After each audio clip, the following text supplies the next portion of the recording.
Après avoir créé votre tableau, vous vous êtes rendu compte qu'il y manquait différentes données. Ne vous inquiétez pas, nous allons voir ici comment insérer de nouvelles colonnes ou de nouvelles lignes à l'intérieur même d'un tableau.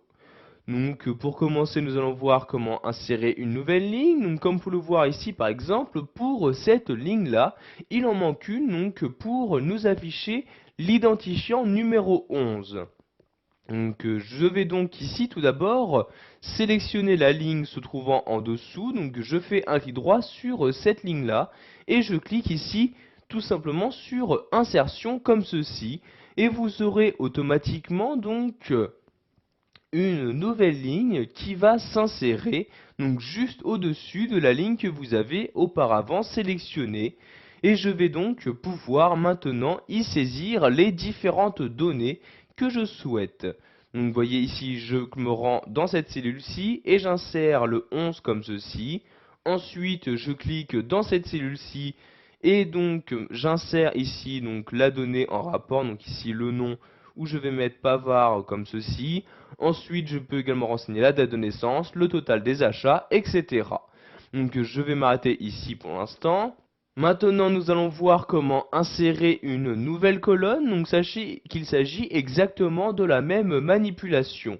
Vous devez tout d'abord sélectionner donc la colonne qui se trouvera après cette nouvelle colonne. Donc je vais prendre ici celle-ci pour insérer une colonne où je vais mettre ici les prénoms.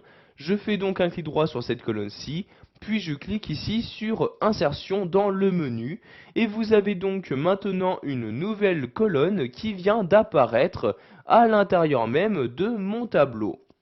Je vais donc maintenant pouvoir remplir les différentes cellules se trouvant à l'intérieur.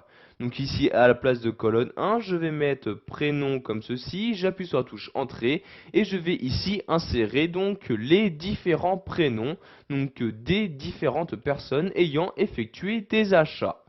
Pour finir, nous allons voir qu'il est possible d'insérer plusieurs lignes ou colonnes très rapidement. Donc par exemple, si je souhaite ici insérer 3 colonnes avant celle-ci, je vais maintenant donc sélectionner les 3 colonnes. Vous voyez ici, je fais une sélection des 3 colonnes comme ceci. Je fais ensuite un clic droit ici donc sur ma sélection et je clique ici sur insertion. Et comme vous pouvez le voir, vous avez donc automatiquement 3 colonnes qui ont été insérées juste avant, donc ici la première sélectionnée.